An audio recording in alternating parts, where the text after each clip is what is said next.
Gearbox refers to the mechanical device that controls the transmission of engine output torque to the wheels.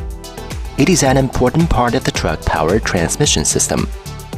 It adjusts the ratio of engine output speed and torque to adapt to different driving conditions and road conditions.